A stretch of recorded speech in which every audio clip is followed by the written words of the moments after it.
अगर पांडव हार जाते और कौरव जीत जाते तो आज आप और मैं कृष्ण जी की जगह शकुनी की पूजा करते होते, क्योंकि शकुनी उस साइड वही काम कर रहे थे जो इधर कृष्ण कर रहे थे। इंटरेस्टिंग, सोचिएगा इस पर, बहुत डीप हो गया ये। अगर आप शकुनी के पर्सपेक्टिव से महाभारत देखेंगे तो आपको ये भी लगेगा कि शकुनी भी अपनी जगह सही था, क्योंकि उसका एक ही एजेंडा था कि इस पूरे वंश को बर्बाद कर दूंगा मैं।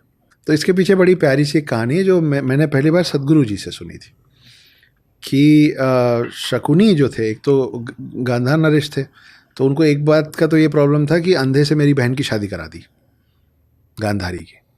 दूसरा, जब शादी हो गई तो भीष्म पितामह को पता चला कि गांधारी मांगलिक थी, ये बात उनसे छुपाई गई थी। तो भीष्म पितामह ने गुस्से से शकुनी के पूरे कुनबे को बुलाया, पूरे गांधार कुनबे को बुलाया, बोला आप अतिथि बन के आइए। जैसे ही वो आया उनको जेल में भर दिया सबको, गांधार नरेश सहित, जिसमें प्रिंस ऑफ गांधार शकुनी भी थे। और उनको रोज़ एक मुट्ठी चावल देते थे सबके बीच में खाने के लिए। एक मुट्ठी चावल से कैसे खाएंगे इतने लोग? धीरे धीरे वो पेरिश होने लग गए, मरने लग गए।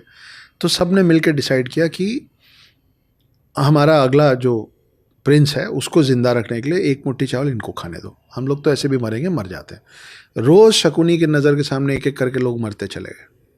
ये महाभारत शुरू होने के पहले की बात है। और शकुनी बैठ के देख रहा था अपने सब रिश्तेदारों को मरते हुए।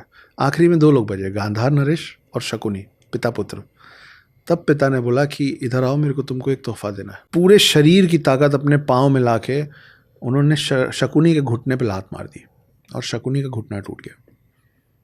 चीखते हुए दर्द में बोला, ये क्या किया आप, मैं आपका बेटा हूँ। हर कदम चलते समय ये याद रखना कि पूरे गांधार के सब लोगों का इस कुरुवंश ने क्या किया था, पहली बात। दूसरा, अब मैं तुमको तोहफा दे रहा हूँ कि मेरे मरने के बाद मेरी हड्डियों का पासा बनवाना, जो मांगोगे आएगा।